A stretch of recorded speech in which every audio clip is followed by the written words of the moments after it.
कि कर्म के हो, कर्मयोग के हो, सकाम कर्म के हो, विकर्म के हो, अकर्म के हो। कर्मका पनि विविध प्रकार हुन्छन्।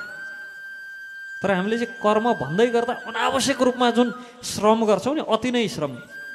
गधाले भारी बोकेन भने घाँस खान पाउन्न कि के हो भनेर जुन श्रम गर्छ, भारी बोक्ने श्रम। भारी बोकेका कारण घाँस खान पाउने होइन, भागेर जङ्गलमा गयो भने जति नै खान पाइन्छ घाँस, भारी नै बोक्नु पर्दैन। तर मनस्थिति यसरी निर्माण गरिएको हुन्छ त्यसको कि भारी बोकेन भने घाँस खान पाइन्न। त्यस्तै गरी हाम्रो पनि स्वाभाविक रूपमा यो भौतिक बन्धनमा परेर त्यो बन्धनले हामीलाई यसरी त्यो गोरुलाई चाहिँ जोत्ती बेला यहाँ लगाइदिन्छन् नि, अगाडि मात्र हेरोस् भनेर। घोडालाई पनि लगाइदिन्छन्, हिँड्दाखेरि दायाँ बायाँ नजाओस् भनेर यसरी लगाइदिन्छ नि, अगाडि मात्र हेर्नलाई। के भन्छन् त्यसलाई? होइन होइन, लगाम होइन, यो छेक्ने चाहिँ क्या, आँखा छेक्ने लगाम त तान्नेवाला चाहिँ हो। त्यो डोरी भने होइन, यसरी यो तान्नेवाला लगाम, यो आँखा छेक्नलाई जे होस् त्यो लगाजस्तै गरी हामीलाई पनि बद्ध अवस्थामा त्यो बन्धनले यस्तो बनाएको छ। यो भौतिक संसारको प्रकृतिले, त्रिगुणले, सत्व रज तम आदि गुणले यसरी हामीलाई एकरो बनाएका छन्।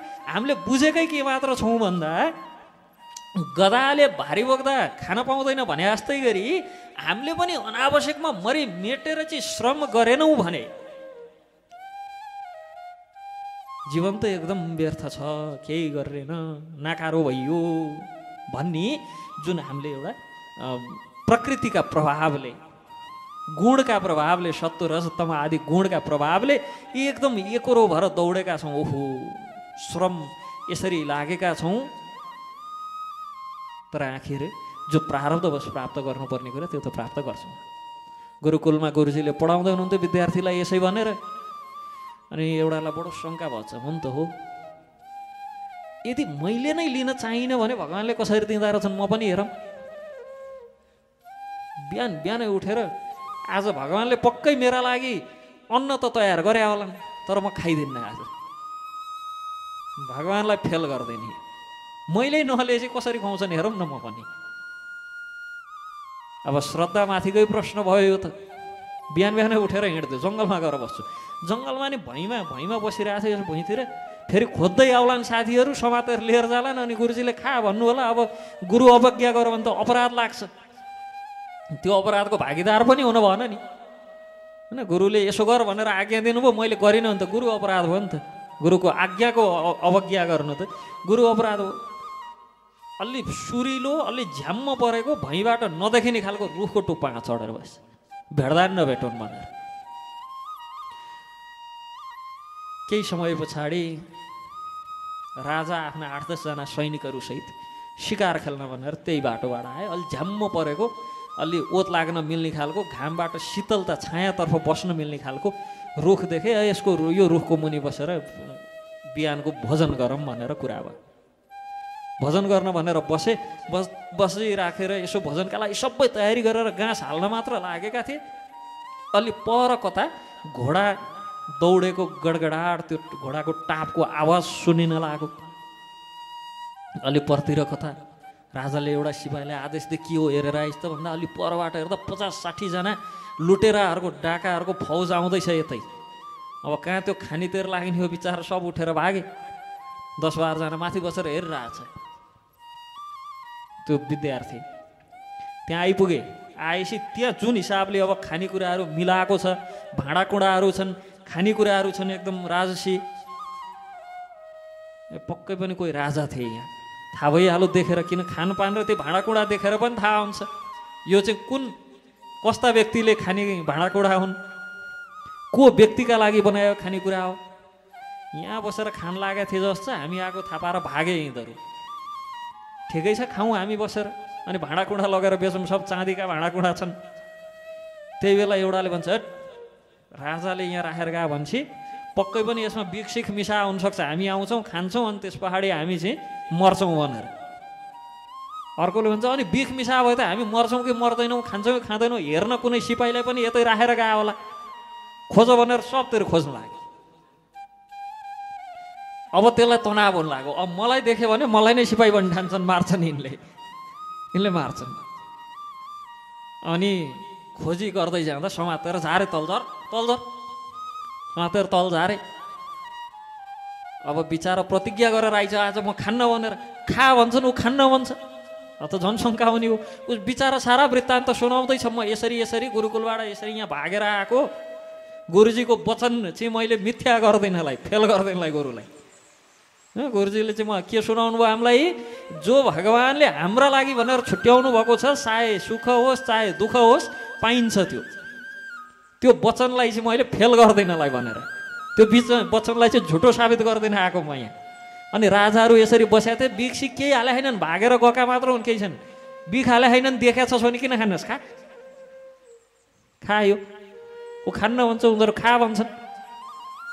अनि चाहिँ अब 2-4 झापु लगाएर खानुहोस्, तेरो चाहिँ यसलाई समातेर चाहिँ कोचाओ, ऊ अझ पनि खानु भन्छ। अब यसले थुको भने गर्दन नै चाहिँ छिनालिदियो यसो। बिचारा डरल थुरथुर हुँदै खायो, त्यो पनि खा यो पनि खा ऊ त्यो पनि खा, सब थोक एक एक वडा गरेर चखाउँदै छन्। बिचारा चाख्दा चाख्दै अगायो भन्छ, मरेन एकछिनसम्म हेरे मरेन भन्छ, खानु भनेर चनेर तिनले नि खाए। अनि त्यसको कथामाथि अनि विश्वास गरे, ए होला होला यो भागेर आउला, हुन पनि अब शिखा पालेको छ, धोती लगाएको छ, पक्कै पनि सिपाही भए यस्तो हुन्न थियो होइन। सिपाही भए त यसो कवच सबच लगाएको, हातमा खुँडा तरवार बोकेको हुनुपर्ने। भनेपछि होला भनेर बिचारालाई छोड्दै अनि फर्क्यो। हो रहेछ, आखिर गुरुजीले भनेको कुरो पनि ठिकै हो रहेछ। भगवान्ले जसका लागि जे दिएर पठाउनु भएको छ त्यसबाट भाग्न चाहिँ सकिन्न रहेछ, त्यो प्राप्त हुँदो नै रहेछ।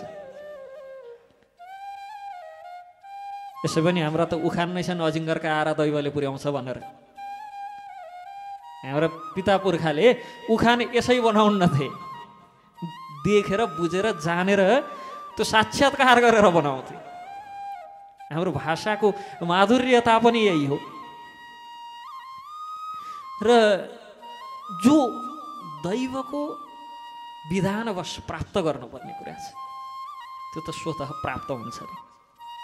भने कर्म केका लागि गर्ने उसो भए? अब यहाँ भगवान्ले निमित्त मात्र भव सभ्य सचिन भनेर भन्नुभयो, यो मर्नु पनि त मरि नै हाल्छन्, तिमी निमित्त मात्र बन, निमित्त मात्र भएर कर्म गर भनेर भन्नुभयो। निमित्त भएर चाहिँ किन कर्म गर्ने त उसो भए? कर्म नै किन गर्ने उसो भए? जब हुने कुरा भइ नै हाल्दो रहेछ किन काम गर्नु पर्यो? यो प्रश्न जीवनमा स्वाभाविक रूपमा सबैलाई आउँछ नि। यो भगवत गीताले यसको समाधान गर्छ, यो प्रश्नको उत्तर दिन्छ।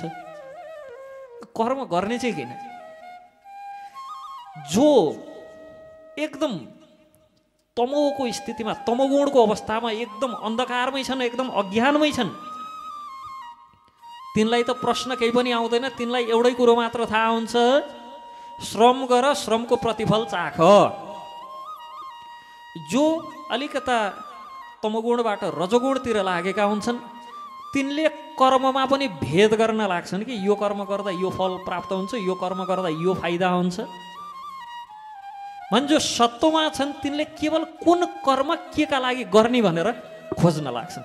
यी तीनै स्थितिका मान्छेका लागि भगवत गीता उपाय हो कि भगवत गीताको अध्ययनबाट यी तीनै प्रकारका प्रश्नहरूको उत्तर पाइन्छ।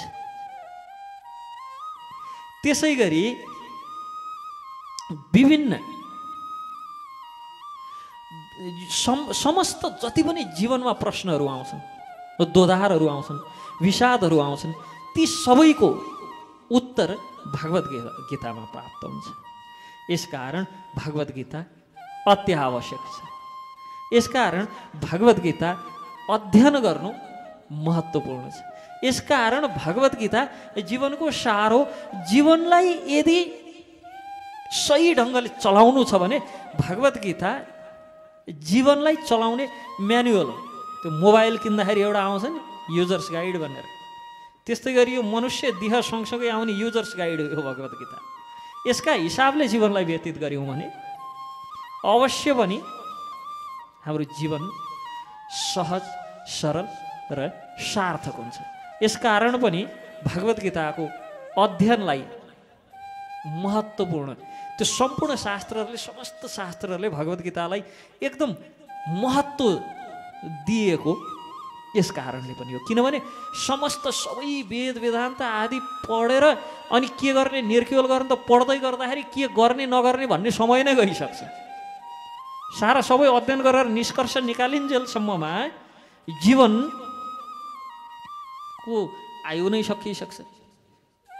यसकारण भगवान् श्रीकृष्णचन्द्रले एकदम छोटो छोटकरीमा केवल 700 श्लोक छन्, केवल 700 श्लोकले युक्त यो भगवद् गीता हाम्रो जीवन सार्थक गर्नका लागि, जीवनलाई परिपूर्ण गर्नका लागि भनेर, जीवनलाई सार्थक बनाउनका लागि र यो मानव देह प्राप्त गरे पछाडि जीवनमा आउने प्रश्न र जीवनमा गर्नुपर्ने कर्तव्य कर्म दुवैलाई बुझाउने बताउने उद्देश्यले भगवद् गीता हामीलाई प्रदान गर्नुभयो। र जो गीताको अध्ययनले, जो गीताको चिन्तनले, मननले हाम्रो जीवन सार्थक हुन जान्छ।